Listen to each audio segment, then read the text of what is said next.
I think it's a strategic move of you to name the book Architects of Intelligence and encouraging people to work in the area, because once the robot overlords take over, then they will hail you as like their predecessor and their maker. So that's very, you shouldn't warn about them like Nick does, because he will be the first one against the wall. Okay. Well, I don't think I thought of it completely in those terms, but that's an interesting thought. Welcome to Future Skills, where we prepare you for a future of accelerating change. I'm Ludvig Sunstrom. And I'm Mikael Syding. The development of strong artificial intelligence could be humanity's last invention. Whether that's the good or the bad news is yet to be decided. Today, we talk to Martin Ford, an author and futurist who has received the Book of the Year award from Financial Times and McKinsey for his book Rise of the Robots. It's a book about technological impact on the job market.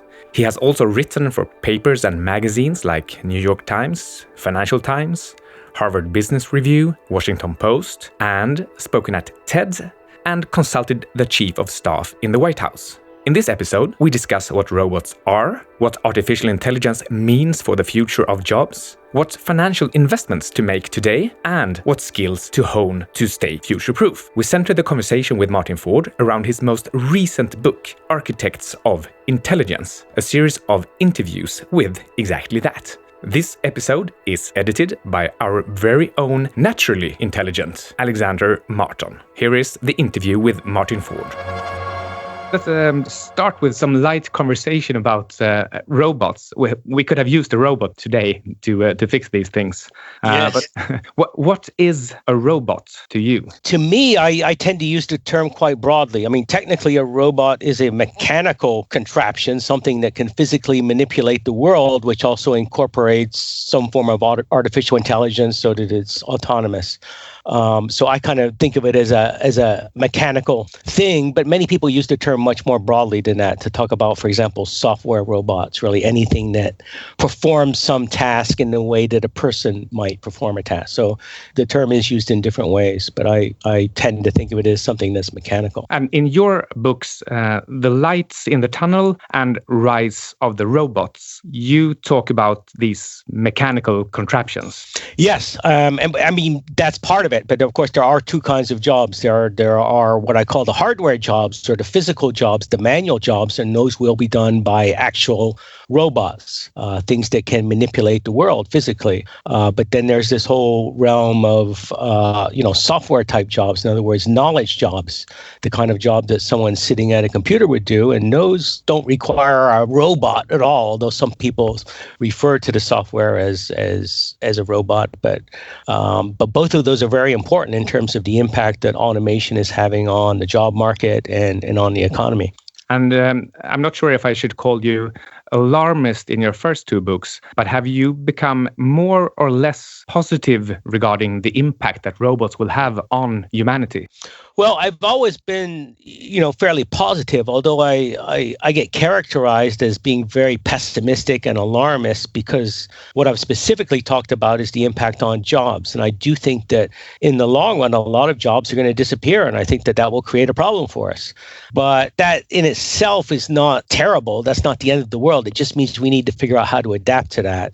And I think that can actually result in a better world, a world where people have more choices. Maybe they don't have to work quite as much. So it's not necessarily negative, but it definitely is going to be a challenge. But overall, I think artificial intelligence is an enormously positive thing that will bring fantastic benefits to us, but it's also going to bring a lot of challenges that we have to be aware of and approach with open eyes. I agree with your sentiment here, and I think the future is going to become better, especially for those who are interested in this already now and kind of preparing. But on the other hand side, there is the change, the process of going through the change, and that's psychologically tough. And I mean, that's what we're seeing all over the world. People are afraid of the change, basically. And I'm wondering, do you believe that the job mismatch will be bigger 10 years from now than it currently is? Or do you think we will have adapted more by then? My assumption is that 10 years from now, it will be a bigger problem than it is now. I tend to believe that ultimately this is going to go just beyond skill mismatch, sense that eventually I think there simply won't be enough jobs to go around. And the reason I believe that is that these technologies, machine learning, robotics, and so forth, are ultimately going to be able to do any kind of work that's fundamentally routine and repetitive. And that's at least half of the work in the economy. And for a lot of average people, it's the kind of work that they're best suited to do. And that's eventually just going to disappear. I'm not really sure exactly how long that's going to take. It might be 10 years, it might be 20 years, maybe it's even longer than that. But I would say that it's probably inevitable. And at that point, we're going to have a real problem in terms of adjusting to the impact on employment. And that's why I think we're going to need real policies in order to do that. That's interesting. I think going back to the difficulty of dealing with change, if you take the example that you give with manual labor or routine movement jobs, there's like a very strong tradition in many countries with that. And traditions, they're not rational, but they exist and they're very strong and hard to break. So I guess in order to process that change, you need to change the traditions somehow. Yeah, it's even beyond traditions. It's our basic values. I mean, we have a value that people sometimes call something like, for example, the Protestant work ethic, right? The idea that you need to work. And if you don't work, then you should be stigmatized. Maybe you should not have a home and you'll be homeless living on the street, right? That ethic, that putting that importance on work has always been very important to our society. I mean, that's our survival depended on that, right? We needed everyone to work in the past or we would have starved. But I do think that we are now entering a future where, at least for some people, that opportunity may simply not be there. And so we're going to have to shift that value and come to the conclusion that maybe you don't actually have to work and have a full-time job and generate a sufficient income that way in order to have a decent life, at least in an advanced country.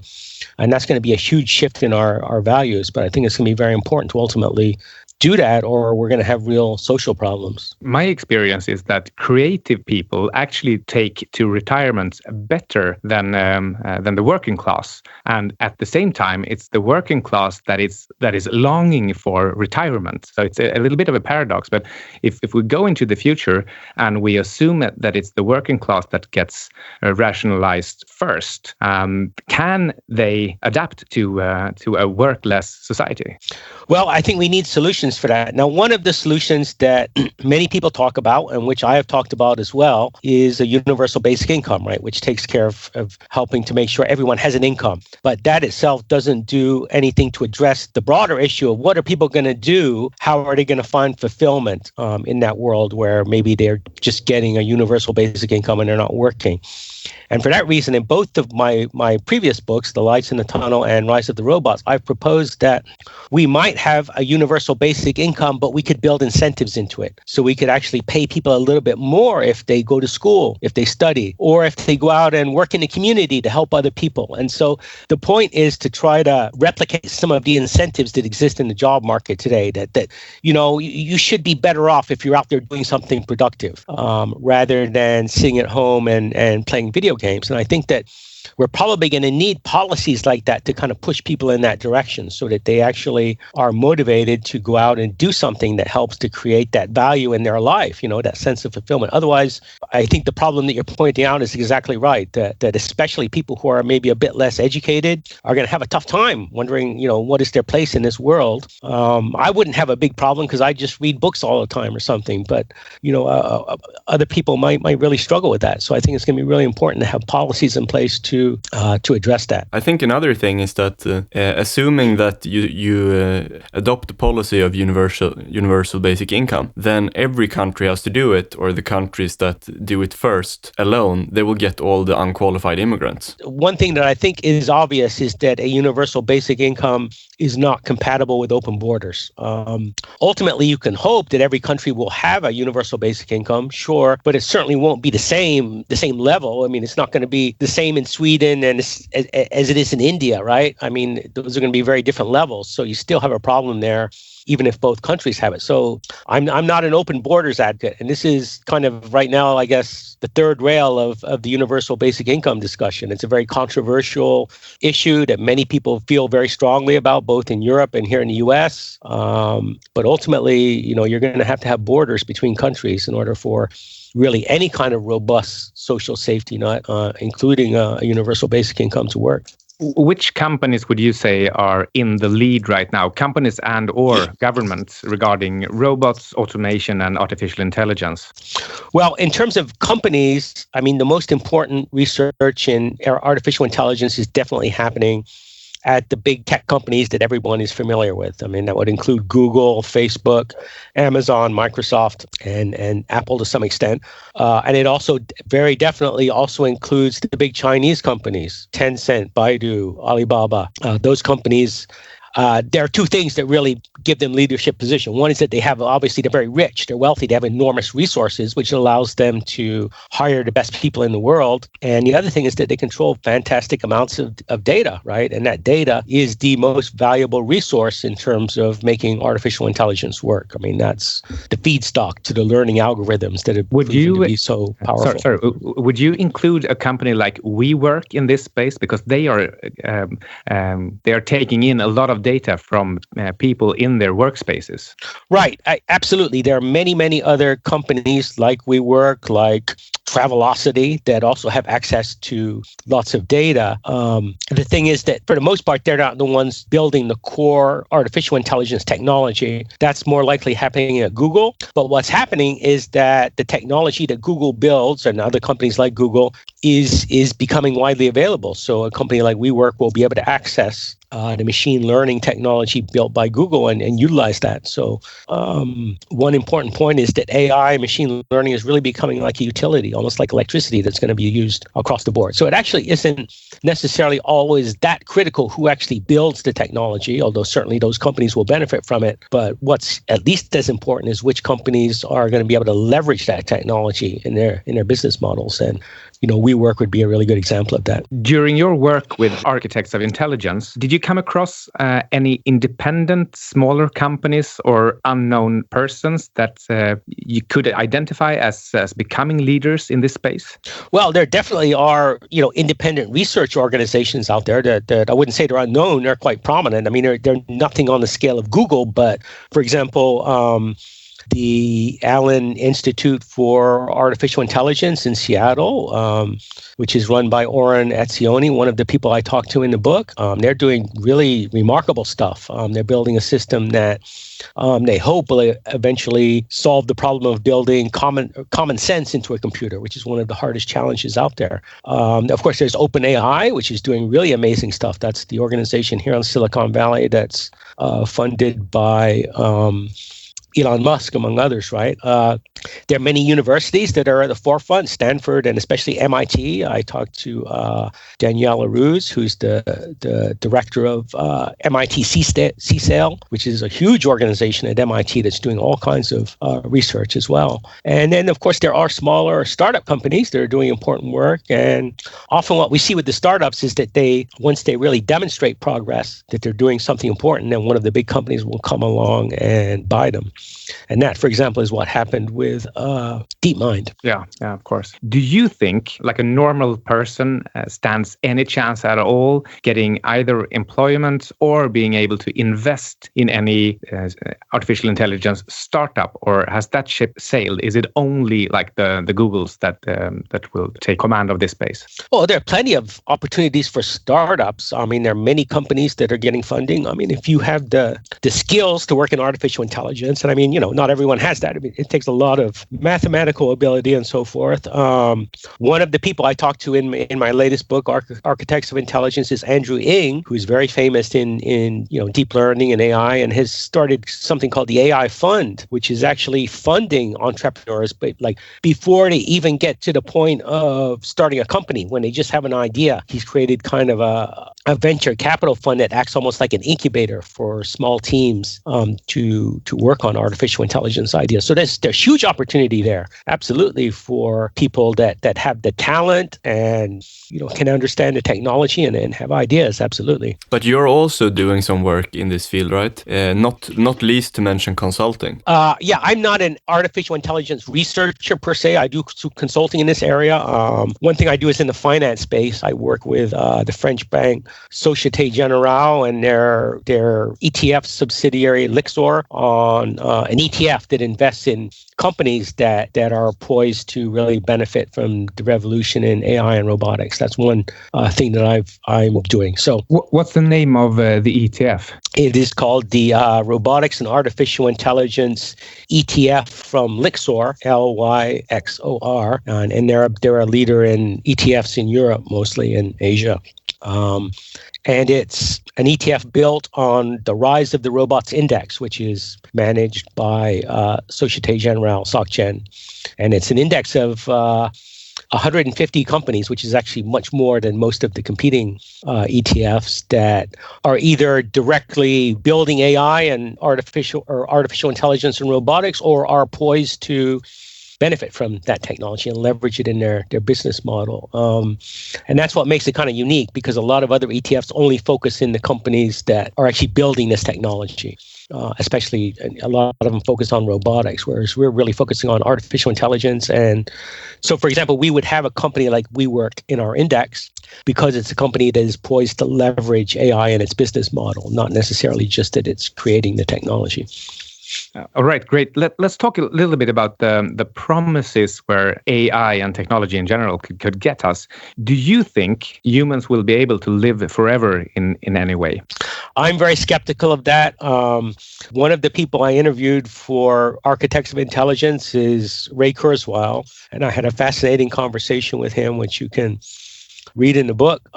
He believes absolutely that he personally has achieved what he calls longevity escape velocity. And what he means by that is that he's reached a point where the innovations in medicine and healthcare are going to come rapidly enough that he'll live long enough to make it to the next innovation, so that he'll just keep living. And he actually believes that. I'm personally very skeptical of that. And he thinks that he's achieved that because he's really made a concerted effort. You may have heard that he takes something like 200 supplements every day or something. I think he gets infusions of various medications and stuff to help him with this. But he believes that within 10 years, that'll be widely available to all of us. I think all the supplements and the infusions, I think that might actually be the things that stop him from getting to well, it could well be. But so I'm very skeptical of that. I think most people are skeptical of that, but there are people out there, and Ray's a very smart guy for sure.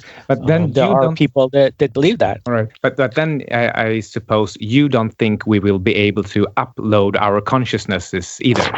We're not anywhere near close to that. I mean, there are people working on that.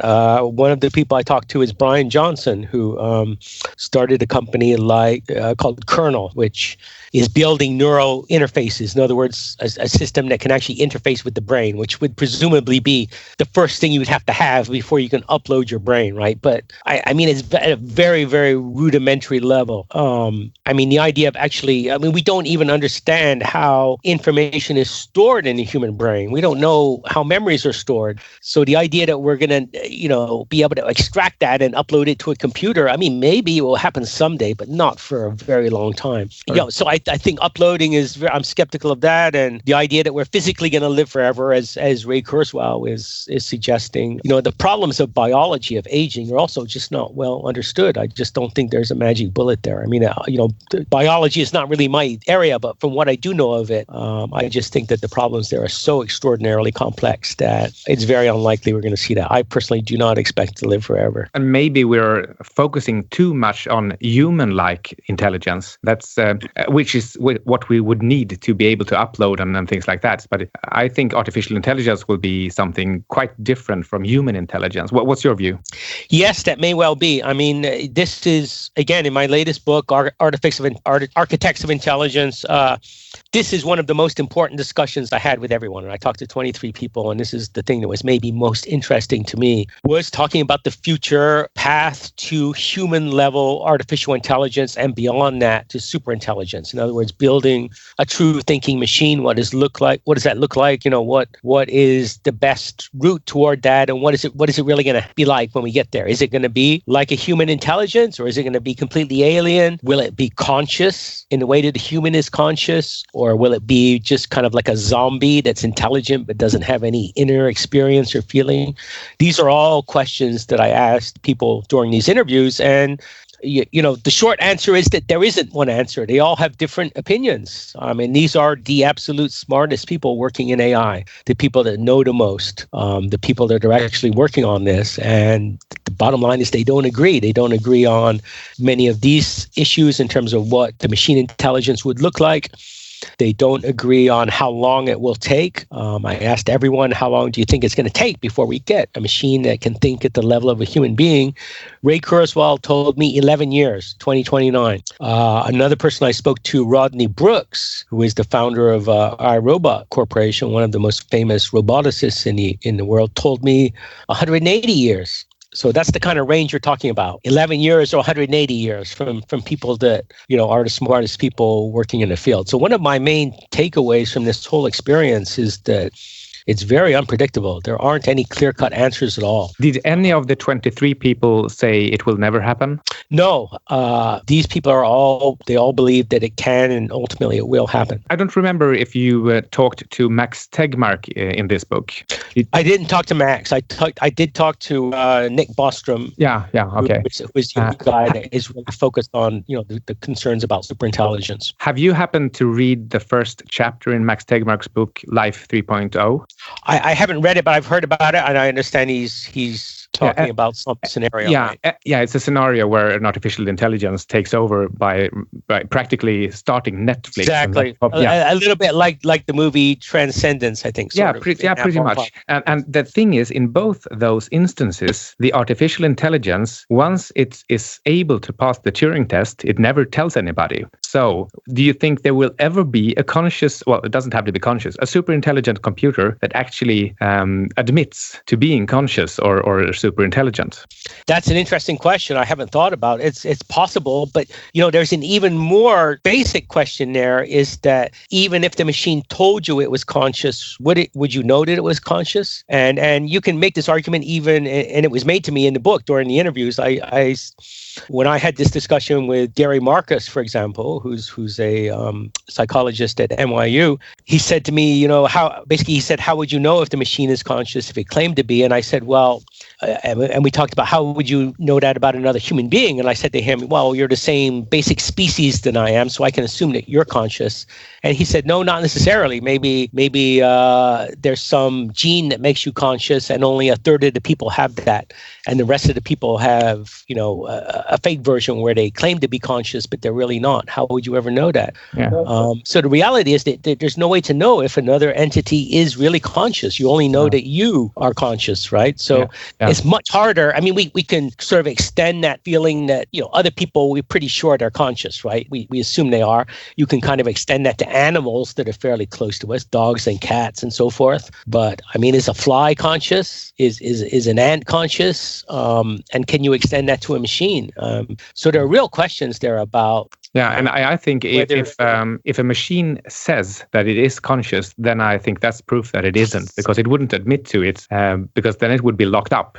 Well, I don't know that the consciousness is. All right. Necessarily the driving factor. I mean, it's intelligence, right? I mean, you could have a super intelligence that's autonomous, an autonomous super intelligence, but still the lights aren't on. I mean, it's just a smart algorithm that pursues some goal in a super intelligent way, but doesn't understand what it's doing, in terms of an inner experience. And this is something that Bostrom has talked about. And in some ways, that's even more scary, right, than an actual conscious entity that you might, if it were conscious, you might hope that it would exhibit things like empathy, right, for other sentient beings. If there's no consciousness, no inner experience at all, then it's just a logical goal-seeking entity, right?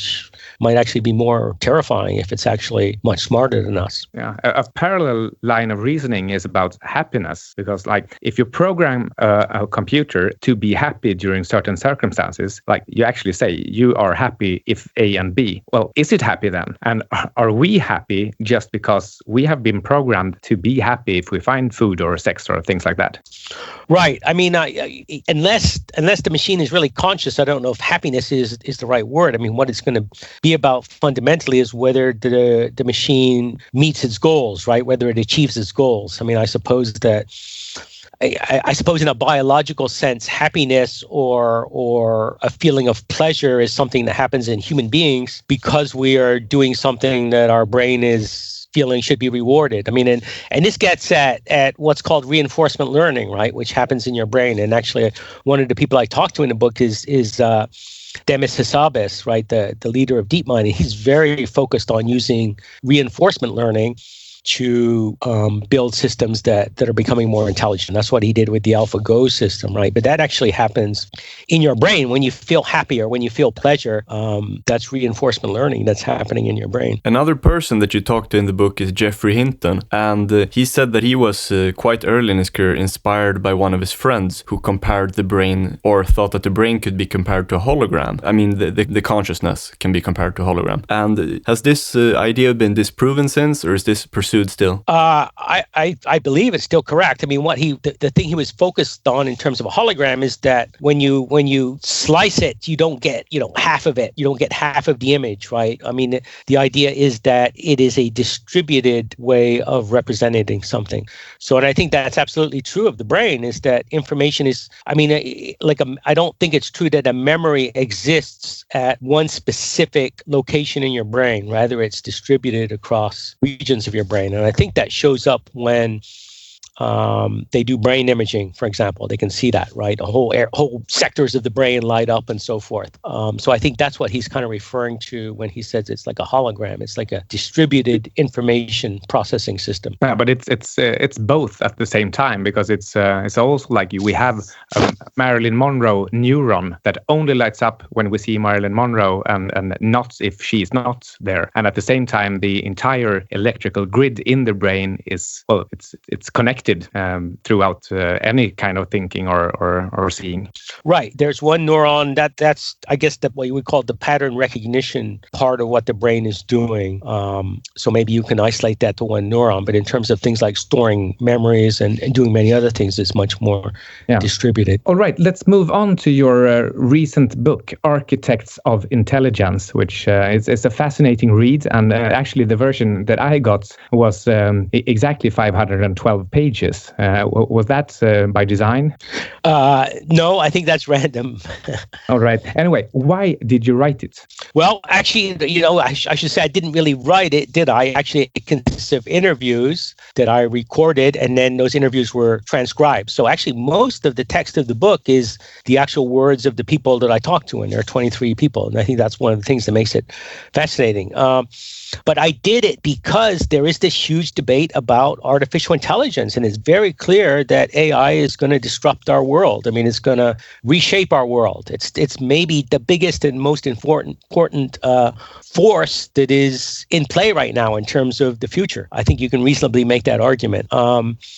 And there's huge speculation and rhetoric out there. You hear people like Elon Musk saying, we're summoning the demon, people worrying about superintelligence, many other issues. A lot of the people that are speaking to these issues are not really artificial intelligence experts. They don't have a good handle on the technology. So what I thought I would do is go out and talk to the smartest people in the world, the people that know the most about this technology, the people that, very famously have made seminal contributions in developing this technology, people that are running startups like DeepMind that are really at the forefront, really find just the smartest people working in the field that I could and have this discussion with them, ask them all the questions that I think most people would want to ask these people, right? And then put that all together and let people read through these interviews. And the most fascinating thing, I think, is to compare and contrast them and see what people that are equally smart and equally at the forefront of their fields, what answers do they give to the same question, and see how different they are. And that's what really makes it fascinating. And I think gives us a strong indication of just how disruptive and also unpredictable all of this is going to be. I think this book, it must have been really cool to make it like a really fun project. And I think that this book is really good for young people like me who aren't trained engineers, so that you can get these experts' opinions on different things and also understand the sort of the fundamentals of the field, even if you haven't understood it before on a deeper level than just the newspapers, what they write about. So that's, I think, really good. And then I want to ask you, what was your personal biggest lesson from talking to all these AI innovators? The main lesson I took away is that there aren't clear answers to any of this. I mean, one of the few things that everyone agrees on is that AI is going to be enormously disruptive. So, for example, I asked them specifically about the impact on the job market, which is something that people worry about. And they have differing views in terms of the impact, but no one said to me, I don't think it's a big deal. I don't think there's going to be any real impact on the job market, which, I mean, you do hear some people say that, but definitely not these people that are working on the technology. So all of them believe that it's transformative. All of them, I think, are very deeply committed to making sure or doing everything they can to ensure that impact is going to be a positive one. And many of them worry about things that are very important. A lot of them worry, for example, about weaponization, the idea that AI can be used to build autonomous weapons. A lot of them are very concerned about that. Russell Stewart and Joshua Bengio in particular were really deeply, deeply concerned about that issue, and are working hard to try to get something in the UN, for example, that would regulate that kind of technology. What surprised you the most in a positive way during the book? For example, job prospects and the ability to live a fulfilling and meaningful life in the future for Ludvig's generation, the millennials. Well, I think that one of the most important things is the opportunity to work in the field of artificial intelligence. And I think that one of my real hopes for this book is that it will become a resource and it will help attract people to go into the field. When I was in high school, I read a book called The Soul of a New Machine by Tracy Kidder. And this was a book about a team of engineers building a computer, the hardware. It was actually a mini computer, which don't even exist anymore. This was a long time ago. But based on that book, I decided that I wanted to be a computer engineer. So that seeing that book really changed my trajectory and my whole career. And I'm hoping that there's some young person out there, maybe a high school kid, maybe someone in college, who will come across this book and have a chance to connect with these incredibly brilliant people and hear how exciting this field is and how monumental it's going to be for humanity in terms of the transformations, and maybe they'll decide to go into the field. And I also hope that it will help make the people who make that kind of a decision much more diverse. I mean, one thing I really tried to do, for example, is talk to a number of women. About a quarter of the individuals that I spoke to in the book are women, and I hope that also will inspire, more women and girls to be interested in this field, because that's very important. It's very important that we attract people of all backgrounds to become involved in artificial intelligence, because it is going to be the biggest thing shaping our world. And I think that it's very positive that I see evidence of that starting to happen. One of the people I talked to, Fei Li, who's a professor at Stanford, has started an organization called AI for All, which is now operating at 6 universities in the US, and it's specifically designed to set up summer camps for high school girls and also underrepresented minorities, to try to attract them into this field and show them how exciting it can be to work in artificial intelligence. So that, to me, is one of the most optimistic and exciting aspects of the book. I mean, I really hope that the book helps in that way to really attract more diverse talent into the field. It would be pretty unfortunate if we repeated the mistake of clinical medical trials, or where in the beginning, for a very long time, they only used white male people for all clinical trials. So let's not make male artificial intelligence only. Right, exactly. And so that's important on 2 levels. And Fei Li talks about both of these in her interview, but one is the people actually working in the field, the scientists building the technology, need to be diverse. And the second issue is with the data. So what you've just described, you see with facial recognition that it works really well on white people because most of the training data has been white faces, but it doesn't work as well with non-white people. And one of the ramifications of that is to get more false positives. So if you're using facial recognition in a security setting, maybe in an airport or something, you run the risk of confronting more non-white people and inconveniencing them because the technology is not as good and you're getting a false positive. And obviously a lot of people object to that. So it's really important to make sure that the data that we're using is adequately balanced across the whole population. But those are two kind of separate but related issues. And there's also a lot of discussion of that in the book. And people talk about, there are whole teams at Google working on issues like this kind of bias. And also on transparency, building systems that can explain what they're doing and so forth. So these are all very important issues, and the people I talk to are very much aware of these issues, and there's a lot of effort being put in to fix these problems. On another note, all these statements that are very like doomsday scenario type sort by Elon Musk, like summoning the demon, like you were saying, are those exaggerated, like over the top, or is there some truth to it? I'm wondering if you could kind of find the nuance. Again, this is something that people vary on. I would say that of the 23 people I talked to, most of them are quite dismissive of that kind of talk. They don't find the kind of things that Elon is saying helpful, and a lot of them genuinely don't worry too much about this idea that we're going to have super intelligent computers that might someday threaten us. And in part, it's because they think even building a machine with human level AI is a long way off.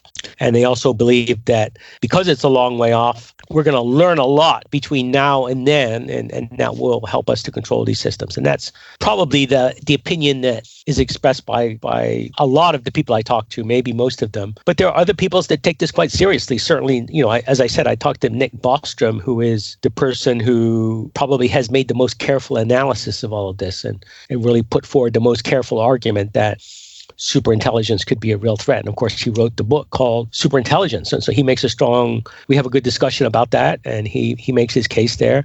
Other people, like Stuart Russell, for example, take these concerns quite seriously. Demis Hassabis told me that he's kind of in the middle there. He does certainly listen to these concerns, although he's not, I don't think, as concerned as Nick Bostrom is. So, these are genuine concerns. My own view is they should not be dismissed or laughed at or ridiculed. I think that ultimately they could be real concerns, if we really do build this technology, but I don't think it's the immediate thing we should be focused on. I'm much more concerned in the near term, for example, about the economic impact, the impact on the job market, because that's something that could be happening, within 10 years or so, could be quite disruptive, because it doesn't depend on what we might think of as science fiction level technology, building a machine that can think like a person. Exactly. So some things like the job market and the economy, they are important now, but they are not like global total killer risks. But other things that are maybe totally irrelevant now, but they could be super important and global killers later. So it's a hard time balancing between these. Yeah, so we're looking at, as you say, near-term disruptions. It could be massive disruptions. And then in the much longer term, the kinds of things that Nick Bostrom focuses on, which you would call existential risks, things that, Nick Bostrom genuinely believes that advanced artificial intelligence, superintelligence could threaten extinction for the human race. Okay, so it's at that level, right? So, that's a very dramatic concern. I don't think you can dismiss that entirely, but I think it would be a mistake to focus too much on that now. And I do think that the allocation of resources that we see now is pretty much appropriate for that. Okay, you've got think tanks like the Future of Humanity Institute that Nick Bostrom runs, and OpenAI, which is doing research but is also focused on this issue. These are privately funded, and they're very, very, very smart people. They're working on this, and I think that's about right, given where we are right now. I don't think we want massive government intervention into the issue of superintelligence right now. I don't think we want Donald Trump talking about superintelligence, do we? That's not going to be helpful. So I think, I'm pretty happy with the way things stand there. I think that there are smart people working on those issues. I'm much more concerned about the attention that we're giving to the near-term concerns, which include the impact on jobs, weaponization, security, the fact that as we begin to rely more on autonomous intelligent systems, those same systems are going to be susceptible to hacking or cyber attack or cyber warfare and so forth. These are all very real concerns that are becoming important already and certainly will be important within 5 or 10 years. Can and should the development of artificial intelligence be regulated?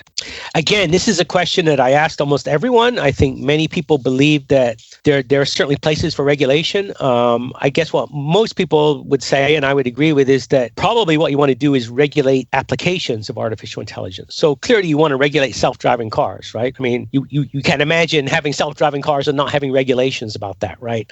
But that's an application of AI rather than regulating the basic research, right? I think would probably be a mistake. I don't think that we want to say you're not allowed to research this particular field, which we do, I guess, with some areas of genetic engineering and so forth, which it does happen there. But with artificial intelligence, I wouldn't say that we should regulate the actual research. But certainly once it gets applied, whether it's in weapons or self-driving cars or systems that are used in the legal system, criminal justice, things like this, absolutely, there has to be a place for regulation. A problem with AI development, as contrasted to nuclear weapons, for example, is that you can see whether somebody is trying to develop nuclear weapons, but you can't see if somebody is developing AI. So I'm guessing the least regulated will win the AI space in the end.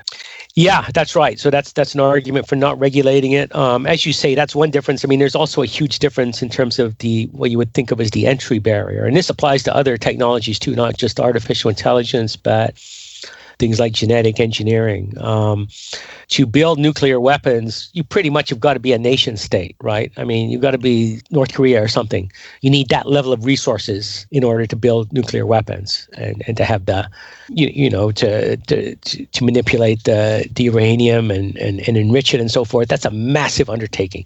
To build artificial intelligence systems, it's a much lower entry level. I mean, theoretically, even an individual can utilize the tools that are available already. I mean, something like TensorFlow, is the system that Google has developed to do deep learning. That's open source. Anyone can use it. It could be a few people in a basement doing powerful things. Like, for example, if you wanted to develop an autonomous drone or what is even more scary, hundreds or thousands of autonomous drones that could be used to, attack people or something, that you don't have to be a country to do that, okay? A small group of people could, in theory, do that. So that's one thing that makes it quite scary. What kind of technologies do you think will be the path to AI? Do you think it will be like a huge engineering project, like reverse engineering and mapping the brain and the connectome and the synaptome and things like that?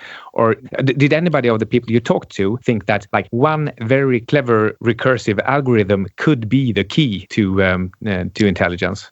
Right. They have very different opinions on that. And this is something I talk to everyone. The idea of reverse engineering the brain, it's an idea that my impression is it was very prominent several years ago, but I think it's a little bit fallen out of favor. There are projects that attempt to do that. There's the Blue Brain project in Switzerland, I think. But that probably is not going to be the easiest path to AI. I think most people now are focused on building it. The most common approach is to extend what's happening with neural networks, with deep learning. And that's what DeepMind is doing. I mean, DeepMind is a company that is specifically focused on trying to build artificial general intelligence. That's what they're about. That's what they're trying to do. And I mean, they believe they're a long way from that, but that's the path that they're on. And they're doing it using neural networks and, in particular, reinforcement learning, right? Basically learning through trial and error and giving a reward when the system succeeds. That's how they built AlphaGo. Is there a conceptual difference between deep learning and neuronal networks versus organic evolutionary algorithms? Well, yeah, those are different approaches. I mean, evolutionary algorithms or genetic programming is basically an algorithm that is based on evolution. So it tries things and then applies some sort of a fitness test and then makes a selection based on that, and then keeps going. And basically it sort of emulates the way evolution would work on, a much longer time frame. And so that's one area of AI that is not that much in focus right now. But neural networks is, building systems that are roughly emulate the way the brain works in terms of the way that the neurons operate. And this is by far the hottest area in AI right now. And deep learning the name deep means that there are many, many layers of these artificial neural networks. And this is where all of the disruptive innovations that you've heard about and that you've seen, Amazon, Alexa, self-driving cars, AlphaGo, the amazing improvement in Google's machine translation algorithm. All of this is powered by deep learning. Okay. And Kurzweil's ideas about hidden hierarchical Markov models, are they still valid? Do you know if Google is still... I spoke to Ray Kurzweil, and he wrote this book, How to Create a Mind, right? I read it. And that book was sort of based on an earlier book by Jeff Hawking, who wrote a book called On Intelligence. He's also an amazing guy, and I didn't interview him, but he's also more on the neuroscience side. But he has some important ideas, and he's also coming out with some innovations. But Kurzweil in his book had this hierarchical idea, and that's what he's doing at Google. I mean, Kurzweil is now working at Google, right? And in that book, he did not talk specifically really about deep learning, but he has now incorporated deep learning into what he's doing. So he's taken his ideas from the book and using it with deep learning. So it's not precisely the standard version of deep learning, but he's building his hierarchical model into that. And that's already being used to, if you use Gmail, for example, it suggests things for you to write, answers, quick answers. That's one of the early, I guess, fruits of what Ray's been working on at Google. So yeah, he's very invested in that. So Google is the single company that has the most people, and that I talked to. There are like 6 people from Google, including DeepMind, and so it's an enormous concentration of talent where people are taking different approaches to building AI. So a little off topic, would Google be the place you would put your money on regarding artificial intelligence in terms of investing? And you don't have to think about valuation, because if they do it, then that's taken care of. Yes, I mean, as I said, I'm working on this ETF, and there are 150 companies in there, right? And certainly Google is one of them. Maybe it's the most important one. That might not be an unreasonable argument to make, but certainly the value is going to be very distributed. Remember that, I made the point earlier that this is going to be like electricity, right? Artificial intelligence, machine learning is going to be like electricity in terms of it's going to be everywhere, right? It's going to invade everything. It's going to disrupt everything. And ask yourself, who makes the most money off electricity today? Well, it's probably not companies that produce electricity, right? It's not electric utilities, right? It's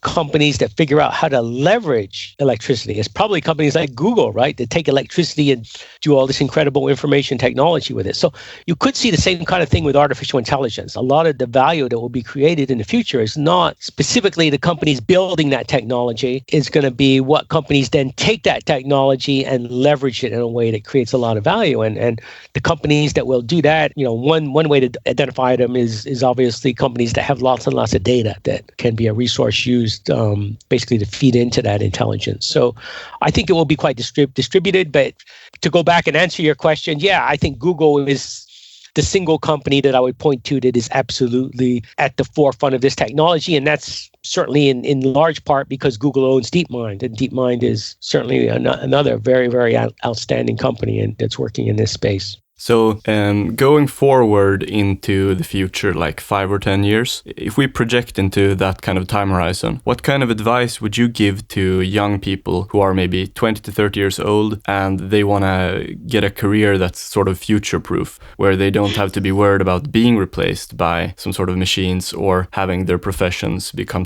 rebundled, so to speak? What kind of skills would you recommend them to learn, given that they're patient?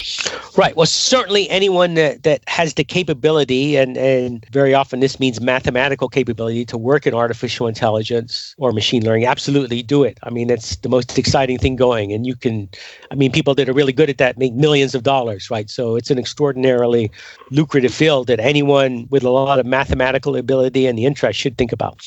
But of course, that's probably a pretty small number of people. So thinking more broadly, the key thing is, I would say 2 things. One is although we can't predict the way things are going to evolve, one thing for sure is that things are going to move fast. A lot of jobs are going to disappear. So one thing you can assume is that you're not going to have a career where you're going to do the same thing for the rest of your career. I mean, the idea where you go to college or university, you learn to do something, and then you start a career, and then you do that for 40 years. I mean, that's ridiculous in today's terms, right? That's not going to happen ever. So the most important thing you can learn is to continue learning, right? Learn to love to learn and how to learn effectively, because you're going to have to do it over the course of your career.